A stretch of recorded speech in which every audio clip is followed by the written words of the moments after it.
I think, again, I want to emphasize this point. Indians and India need to get out of this mindset that either we have to be in one camp or we have to be in another camp. We are not a small, weak country that needs these crutches in our external relationships. We are a country that can stand in our corner, act in accordance with our values, our principles, and our interests, and have the capacity to conduct our relations with not just major powers, but even if they have differences among themselves, but that we will deal with each relationship on the strength of its merit. And it is true of every relationship that we have. We never act against one country for another country or on behalf of one country against another. We have always been transparent, consistent, and in a sense clear about where we stand, and we work in the positive agenda with each country. It is important for India, and throughout this period, if you notice, US-Russia relations or West relations with Russia have always been fraught, even before the Ukraine war. There was pressure on us not to buy the S-400 with threats of secondary sanction cuts. We stood our ground. The United States relented. And we could pursue. Same thing happened with the oil. The same thing is happening with oil. With China, we've had a very difficult relationship. It is our principal geopolitical, economic, and security challenge. Our challenges exist at the bilateral level, the regional level, and at the global level.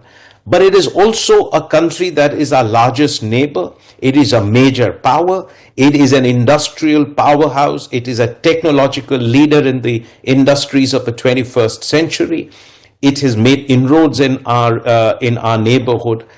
Now, we're not saying that, we are going to deal with China with naive illusions or with disregard to our history or to the formidable challenges. But it is equally important for India to try and inject a degree of stability in that relationship.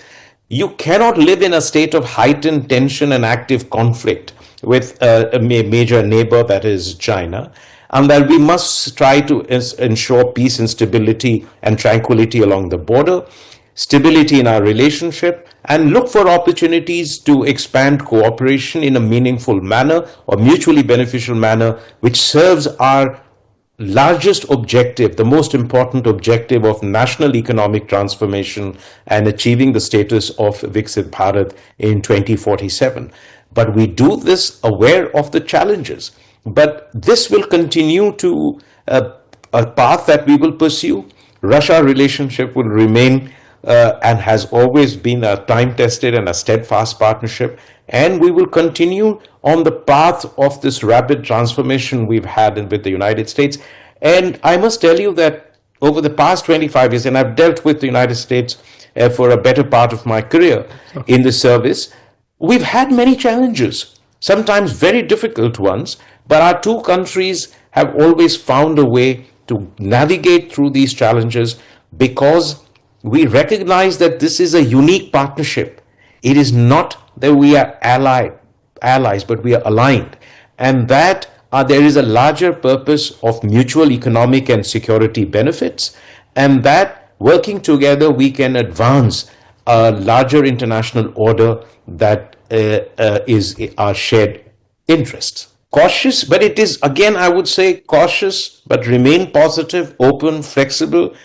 We are self-assured country. We are not panicking. We are not in a state of, we are conscious of the severe economic impact it has on some of the most sensitive sectors of the economy, which is why the government is ready to continue with negotiations to achieve a mutually beneficial solution.